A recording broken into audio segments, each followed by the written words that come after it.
pero vamos a ver qué enseñanza tenemos en este libro de Esther y nada mejor que la sierva Lourdes Etienne para que nos vaya ubicando en el tiempo, en el espacio.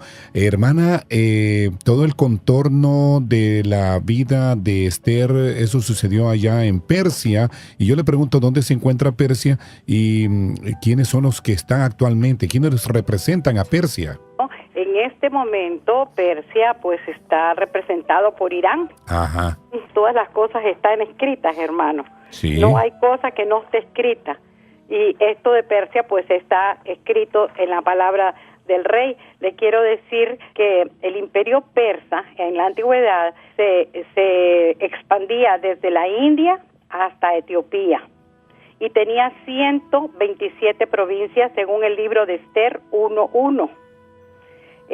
Persia tuvo 3 reyes importantísimos que fueron en ese entonces Darío, Jerjes I, que se cree que fue Asuero, ¿verdad? Que se tienen datos de Asuero, y Artajerje, que siempre favorecieron al pueblo judío. Fíjese bien. Uh-huh. Ellos vivían en paz con todos hasta que vino ciertas personitas, ¿verdad? Como sí. En todas las cosas de la vida. Pero así es, hermano, así es. Oh, ya. Entonces, mire, tenemos lo siguiente. Desde el milenio, vamos a decir, desde un milenio antes de Cristo hasta 1935, fue conocido, todos nosotros conocimos a Persia, bueno, yo no había nacido entonces, pero bueno, como el occidente conoció como Persia a lo que es hoy día Irán, para que la persona se ubique. Aunque hoy el nombre sigue siendo válido y es aceptado porque limita precisamente con el Golfo Pérsico. Todos lo conocemos porque ahí se batió uno de las grandes go que hubo en la humanidad en 1990 cuando Saddam Hussein tomó el reinecito chiquito de Kuwait y Estados Unidos y la coalición completa del mundo atacó a Irán para quitarle, para recuperar a Kuwait, ¿verdad? Actualmente los límites de Persia son con Pakistán y con Afganistán al este. Luego tiene a Turquestán al noroeste, el mar Caspio al norte, Azerbaiyán y Armenia al noreste, Turquía e Irán al oeste y finalmente con la costa del Golfo Pérsico y el Golfo de Omán el sur. Ajá. Esto lo digo porque siempre les pido a mis hermanos amados que si van a leer la Biblia, se ubiquen primero en tiempo y en espacio. Si él no sabe dónde está Persia, si no tiene idea de que Persia es uno de los países, es el 18º país más extenso del mundo, que tiene una población de 80 millones de habitantes actualmente, que tiene una gran significancia geopolítica porque está prácticamente, hermanito, entre lo que es el Oriente Próximo y el Asia Central. Por eso es que tienen nexos con China ahorita, y China está apoyando a Persia, que es un gigante dormido, como usted y yo lo platicábamos ayer, creo, por teléfono, ¿se acuerda? Sí, así Entonces, es, hermana. Realmente tenemos que estar bien atentos, porque además de que tuvo, como le digo, esa plenitud, su reino llegaba desde la India hasta Etiopía, y esas 125 provincias se ven en Esther 1:1. ¿Cómo ve, hermano? ¿En qué tiempo sucedió todo esto que nos acaba de comentar, hermana? Bueno, esto sucedió en el 616 aproximadamente, el libro de Esther, cuando los judíos son deportados de Babilonia y entonces son llevados a Babilonia. Ella era hija de Abigail y entonces tenemos que Mardoqueo era su tío, lo puede ver en Esther 2:15. Él era el primo mayor de ella y su tutor era uno de los siervos del rey que estaban a la puerta de la entrada del rey Asuero durante el reinado de este rey persa que se llamó Jerjes II en el siglo V antes de Cristo, o sea, 500 años antes de Cristo. Esta historia quiero que que piensen nada más lo que son 500 años. Sí. 500 años son, por ejemplo, de la conquista de América al año 2000 que acaba de pasar hace solamente 11 años, ¿sí? Así es. Entonces es muy importante, como digo, ubicarse en tiempo y en espacio. No es que, bueno, ¿qué pasó aquí? Son 5 siglos antes de la era común o era cristiana. Esto está en Esther 2:7 y 3:2. Sí. Asuero depuso a la reina Basti porque no quiso pues presentarse, él lo quería presentar a sus amigos y la esposa dijo, no quiero salir. Entonces eso, en la antigüedad, una esposa que no se sujetaba al marido, pues le fue depuesta a ella. Entonces él empezó, bueno, le aconsejaron que tenía que tener una reina y lógicamente buscó una reina. Lo que no sabían los persas actuales es que su reina Esther era judía, a los que tanto persiguen ahora, hermano, cosas las de la vida. Tuvieron una reina judía. Es más, el que se interese, hermano, puede pedirme el lugar donde está Esther y Mardoqueo, que les hicieron una, vamos a decir, un como, bueno, no es templo, es como un lugar donde están los restos de ellos con todas las pertenencias. Porque le quiero decir que en pleno siglo, en pleno siglo, en 1980 se descubrieron estas ruinas y la grandeza que tenía el palacio del rey Asuero era una hectárea de riquezas, de cosas lindas y se dieron cuenta cómo pues encajaba y concordaba con todas las descripciones que dice la Biblia. Cada vez más me convenzo que la ciencia, la arqueología y todo eso está dándole, para los que no creen en la grandeza de Dios, está dándole esa seguridad, esa certeza, hermano, que usted, viendo las cosas antiguas, se puede dar cuenta que esto existió, que no fue un cuento oriental, sino que fue una verdad real. Hermana, sí, tiene toda la razón. Oye, mi hermana, Susa era la capital del reino de Persia, que, como usted nos acaba de explicar, es el mismo Irán. Más o menos lo que usted ha leído ahí, ¿quiénes eran los que reinaban en ese entonces? Pues nada menos que la reina Esther, una judía, y el rey Asuero. Como me adelanté a esa preguntita. Sí, antes de que siguiera allí. Ahora bien, más o menos, ¿cómo nos puede sintetizar el libro de Esther en unos 4 puntos, hermana? Bueno, pues primero que nada tendríamos que ver la obediencia de Esther. Esto se puede manejar de la siguiente manera. Esther llega a ser reina, es la primera parte. Mardoqueo, su tío, rehúsa a inclinarse ante Amán. Ahora vamos a hablar sobre quién era Amán. La oración, el ayuno, la obediencia de Esther aunada a la petición del rey logra grandes cosas. El madero que hizo Amán para Mardoqueo se usa para colgarlo a él, donde mueren todos los que odian a los judíos. Y nuevamente es salvado el pueblo de Dios. Ese es el gran decreto que el mismo rey le da a Esther. En esos 4 puntos está resumido el libro de Esther. Como le decía, que aunque no se menciona en el libro de Esther el nombre de Dios, vemos a través de todo el libro el ayuno, la oración, la obediencia, la sujeción. ¿Por qué Amán quería que se agachara Mardoqueo? Mardoqueo nunca se agachó para rendirle honores a él. Es por eso que lo odiaba y por eso es que Amán le pidió al rey un decreto para acabar y exterminar a todo el pueblo judío. Fue el Hitler de la antigüedad. Definitivamente que sí, los hechos lo demuestran. ¿Y qué importancia tuvo el ayuno y oración del pueblo? ¿Y cómo terminan todos los que se oponen al pueblo del Eterno? Ya usted ha visto cómo ese cáncer de Chávez ha ido progresando después de que maldijo al pueblo de Israel, hermana. Sí, y todos los que se han atrevido, han osado tocar ese pueblo escogido de Dios, han acabado con problemas, o han acabado como acabó Amán. Amán era descendiente, hermano, de Amalek, es un símbolo de Amalek. Amalek es el símbolo, fue el primer terrorista, el primero que quiso acabar con el pueblo de Dios, cuando el pueblo de Dios, cansado, iba regresando del exilio de 400 años de Egipto. ¿Y qué pasó? Le mandó a decir Moisés, viene el pueblo, vamos a pasar por tu territorio, danos agua. Y la gente viene cansada. ¿Y qué hizo Amalek? No le dio nada. Salió por detrás, donde iban los más débiles, los niños, las mujeres. ¿Y qué hizo? Atacó por la retaguardia. Ese es el primer acto terrorista que tenemos grabado en la historia de la Biblia, hermano. Léalo, porque el Señor, el Todopoderoso, el Chadal, el gran yo soy, tiene guerra, dice, con Amalek por todas las generaciones, todo aquel que toca a su pueblo. Está escrito, hermano, no es invento de Lourdes, lo pueden buscar ustedes.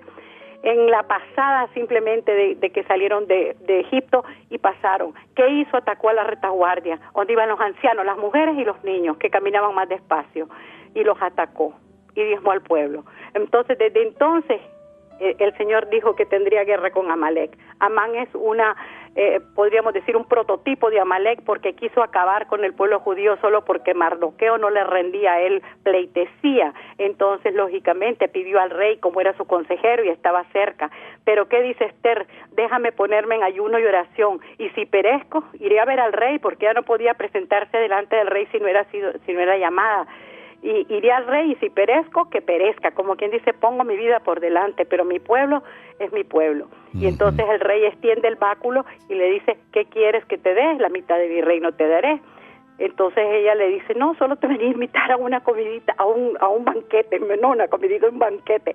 Hace un banquete e invita a la Amán, pero no le dice nada. Al día siguiente lo vuelve a invitar a otro banquete, y es cuando le dice al rey lo que Amán está planeando hacer, y que ya mandó el decreto a todas las 127 provincias que componían prácticamente el reino. Y entonces el rey se pone muy molesto, y ese madero que había hecho Amán para colgar a Mardoqueo, dice el rey que lo cuelguen a él. ¿Ve?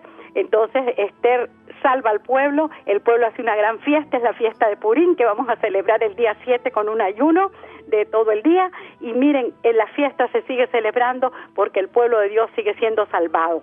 Es lo que les decía, que tenemos que seguir orando, que tenemos que seguir buscando, porque el Señor va delante de su pueblo, y Él es el que da gracia y favor a todos nosotros para poder seguir orando y clamando por Israel. Hermana, esa fiesta que usted acaba de mencionar de Purim, ¿por qué se celebra? ¿Y cómo la podríamos relacionar con la actualidad? Bueno, en la actualidad se celebra porque, mire, aquí está, dice, porque Amán, hijo de Emedata, Ageo, enemigo de los judíos, había ideado contra los judíos un plan para destruirlos, y había echado suerte, para consumirlos y acabar con ellos. Esto lo dice en Esther 9:24. Mas cuando Esther vino a la presencia del rey, él ordenó que aquello que estaba trazado contra los judíos cayera sobre la cabeza de Amán, y lo colgaran a él y a sus hijos en la horca. Muy bien. Por esto llamaron esos días Purim, por el nombre Pur, que significa suerte, debido a que las palabras pues significan suerte. Le llegó a ella, el conocimiento de que habían echado suerte sobre el reino, el pueblo judío, y esto recayó sobre Mardoqueo. Oye, mi hermana, me tiene muy intrigado algo que usted dijo hace unos momentos, de que en el libro de Esther se encierra una profecía, y que por siglos muchos consideraron un error de traducción o transcripción del libro. Me tiene intrigado. ¿De qué se trata esa profecía, hermana? Wow, esto es prácticamente algo que el que lo quiera también lo tengo por escrito. Mire, dice aquí en el número 8 y 9 del libro de Esther, en el capítulo 9, versículos 8 y 9, todos los nombres de los hijos de él que murieron: Adalía, Aridata, Porata, Parmesá, Aristía, Aristai, Bibisata, todos los nombres de los hijos de Amán. Pero dice aquí, en el 13, y respondió Esther: si le place al rey, concédeme también que mañana los judíos en Susa hagan conforme a la ley de hoy, y cuelguen en la horca a los 10 hijos de Amán, porque primero lo colgaron a él y después a sus 10 hijos. Pero estos 10 hijos ya habían sido, según el versículo 7, los habían matado ya. Entonces, durante siglos la gente ha criticado la palabra de Dios. Usted sabe que hay personas que se dedican exclusivamente a buscar lo que no les combina. Entonces decían, bueno, ¿por qué esto? ¿Cómo van a matar a unos que ya ahorcaron? Ya los ahorcaron, entonces ¿cómo los vuelven a ahorcar en el capítulo 13 si en el 10 ya habían sido ahorcados? Entonces, usted sabe que la Megilá de Esther, que así se llama, Megilá significa rollo, tiene mucho que ver con la Megilá de Esther. Se cumple en Nuremberg, en el juicio de Nuremberg. Usted ve que matan a los 10 hijos de Amán en el capítulo 10, pero dijo, y mañana, también mañana, a los judíos en Susas que hagan conforme la ley y que cuelguen en la horca a los 10 hijos de Amán, mañana, o sea, para el futuro. Tengo toditas las primeras veces que se menciona a Amalek, y aparece codificado con las letras equidistantes de ELS, que es el código que se usa en la Biblia para saber, porque ya gracias a Dios a través de la computadora y de los medios cibernéticos lo podemos codificar, hermanos. Esto es un adelanto, y esta es una ciencia que podríamos decir está escudriñando hasta hasta el último punto de las escrituras y es maravilloso porque vemos la trascendencia y cómo se cumple. Según la tradición, la petición de Esther de los 10 hijos de Amán que fueran colgados fue una petición concerniente al futuro porque ya los hijos habían sido colgados. Eso de mañana significa, como les dije, futura. A simple vista la reina pues pide que vuelvan a presentarse los 10 hijos de Amán porque se volverán a presentar en el futuro contra el pueblo hebreo y tendrán que ser ahorcados en una horca, pues ni modo que en otro lugar, ¿verdad, hermano? Perdón por el pleonasmo. Este problema puede resolverse dentro de las fuentes judías más profundas. Según las mismas, cada vez el texto dice rey Asuero, y está en el libro de Esther y es el original. El fragmento que a nosotros nos interesa, hermano, es desarrollado en 1946. La fecha coincidía con Yom Kippur, el Día del Perdón. Dentro del calendario hebreo se dio a conocer el veredicto. Una edición del New York Times, del 16 de octubre en 46, publicó el reporte sobre la ejecución de los 10 criminales de la guerra nazi que fueron encontrados culpables de los crímenes de la guerra en Nuremberg. Quien recuerda la sección de las secuencias equidistantes que les acabo de hablar para saber cómo estaba el nombre de Melech, en las letras judías que está Amalek, allí salen los nombres de los 10 colgados en el juicio de Nuremberg, porque fueron enviados a la horca, patéticamente. Hermano, al terminar este texto de los 10 hijos de Amán que son colgados en Esther 9, vemos también unas letras pequeñitas en hebreo que significan los nombres de todos los hijos de Amán y todos los nombres que aparecen de los 10 colgados nazis que acabaron o intentaron acabar en los hornos de cremación en ese holocausto horroroso de los nazis. Quiero decirle que uniendo toda la información recabada del texto, se relata cómo no solo los 10 hijos de Amán en el milenio, en el año 707, sino en el 5707 del calendario hebreo, que equivale en el calendario gregoriano a 1946, son muertos los descendientes de Amalek. Y ese mismo año, el New York Times dijo que los 10 criminales nazis fueron condenados a la horca en los tribunales de Nuremberg. Increíble, hermana. Esto es increíble. Esto es bien importante, hermano, cómo se cumple la palabra. Hay algo que me intriga. ¿Qué es lo que está pasando con el mundo? ¿Qué pasa ahora con los ayatolas en Irán? Viven amenazando a Israel todos los días con desaparecer a los judíos del mapa, tirarlos al mar. ¿Por qué tanto odio de Irán para Israel, hermana? Vemos las noticias que dicen que están fabricando su bomba atómica, están impidiendo que pase el petróleo. De hecho, ya ahora el petróleo está bastante caro. ¿Qué puede explicarlos? ¿Hay algo en la Biblia al respecto, hermana? Por supuesto, hermano. Acabamos de ver algo que se cumplió desde 500 años antes de Cristo hasta el juicio de Nuremberg en el 46. Imagínense cuánto más tenemos. Israel está cercado de puros enemigos, hermano. La pregunta es, ¿Irán atacará a Israel o Israel atacará primero Irán? Esas son las preguntas que se hace uno todos los días. Porque tenemos que reunir a los judíos que están en Israel y ayunar por ellos. Porque como dijo la reina Esther, no comáis ni bebáis por 3 días y 3 noches. Yo también y mis doncellas ayunaremos, dijo. Y así diré al rey, y conforme a la ley, si perezco, que perezca. Esther 4:16. Estamos en los tiempos finales. La amenaza de Persia es Irán inminente. Nuevamente el Todopoderoso está guardándolo, está cuidando a Israel, porque como les dije, no se duerme quien cuida a Israel. Acuérdense que Mardoqueo, que escribió este libro, esta Megilá de Esther, lo escribió no Esdras, porque esa es otra, no es Esdras el que lo escribió, porque Mardoqueo describió perfectamente bien que todo aquel que se mete con el pueblo de Dios sale mal. Así es que no les deseamos nada mal al pueblo de Irán, sino que se arrepientan de sus malos caminos, que no persigan al pueblo de Dios porque les va a ir súper mal. El mismo Yahweh, el mismo Shaddai, el Adonai, él peleará la batalla frente a su pueblo y nos esperan días difíciles, pero nosotros tenemos la fe bien alta, bien grande, sabiendo que todo lo que viene nos acerca más a nuestra redención y estamos esperando esa redención que ya está muy, muy, muy cerca.